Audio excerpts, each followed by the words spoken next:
January 10, 1945.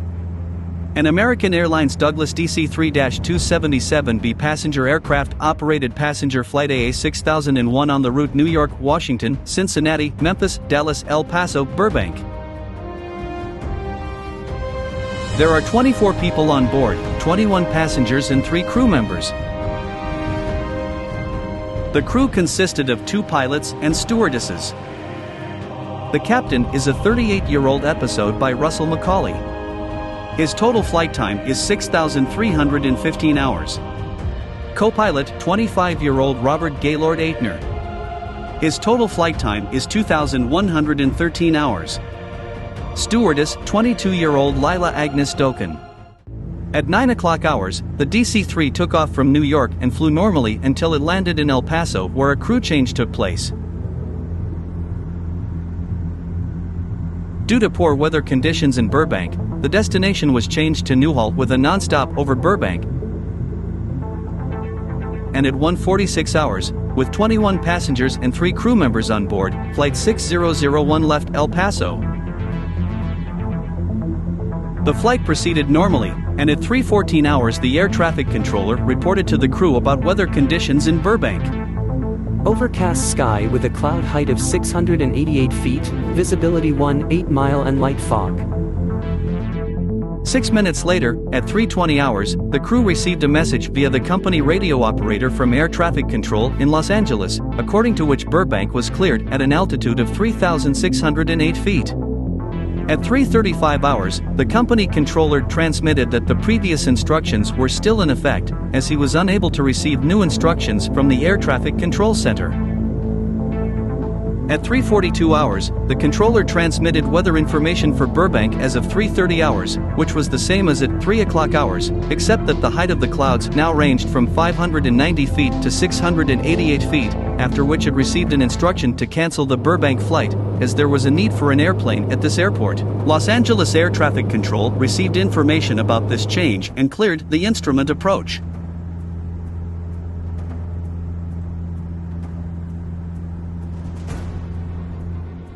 At 3:55 hours, the crew reported that they were over Burbank at 3,497 feet and were starting their approach, in response to which they received information about setting the altimeter pressure to 30 inches and an advice to transfer to the airport control tower.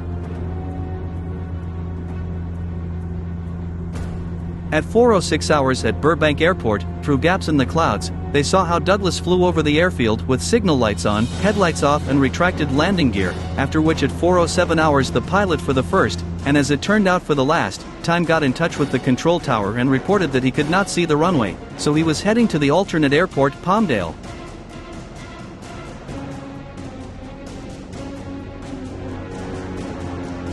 The controller confirmed receipt of the information, after which he demanded that the crew obtain permission for this from the Air Traffic Control Center. However, Flight 6001 no longer contacted anyone and did not answer anyone's calls. At 9:39 hours in the morning, debris was seen from the control tower on one side of McClure Canyon, 7 miles northwest of the airfield and 1,033 feet above its level. The study of the scene showed that while performing a right turn with a climb, the aircraft, flying at a course of 110 degrees, crashed into a mountain and completely collapsed, while all 24 people on board were killed. Examination of the surviving wreckage, as well as aircraft maintenance logs, showed that before the collision with the mountain, it was fully operational, and there were no failures or malfunctions on board. The liner hit the slope with a right bank of 20 degrees, and judging by the scratches, the elevators were slightly deflected upwards, that is, climb was performed. After hitting the ground in the area of the rear bulkhead of the rear luggage compartment, the tail section of the fuselage separated, which then slightly rolled down until it rested against the bushes, stopping in an upright position. Except for the tail section and the outer parts of the wing, the rest of the structure was completely engulfed in fire, because of which little could then be identified. The propeller blades were set to 30 degrees, which is the normal operating position, and the propellers rotated less than 1 revolution after hitting the ground. There were no signs of engine failure or malfunction. The pressure on the altimeter was set correctly, and all seatbelts were fastened. The weather minimum for overnight landings at Burbank Airport was 688 feet for 1.9 miles. As of 3 o'clock hours, partly cloudy 688 feet high, light fog and visibility of 1.8 miles were reported over Burbank, information about which was transmitted to the crew. These weather conditions corresponded to the accepted weather minimum for Burbank, that is, they allowed landing.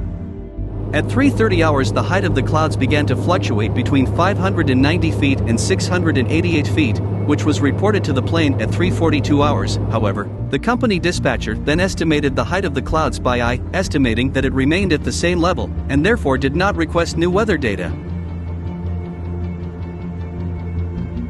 However, according to the Bureau of the Weather Bureau in Burbank at 3:45 and 4 o'clock hours, the cloud height was already 393 feet, there was fog, and visibility dropped to 1.5 miles, that is, the airport at that time could not actually receive aircraft. But since the American Airlines dispatcher did not have this information, he did not cancel the instruction for Flight 6001 to land in Burbank. Having no information about the actual weather conditions, the pilots tried to land, but did not see the runway, so they began according to the re-landing approach pattern, making a left turn. However, during this maneuver, the crew realized that they would not be able to land in Burbank, so the controller was informed that they were leaving for an alternate airfield. In this case, it was necessary to first gain altitude, and then make a right turn towards Palmdale, but the pilots violated this scheme, starting to perform a standard one, which, in fact, should have been carried out while still flying over the runway.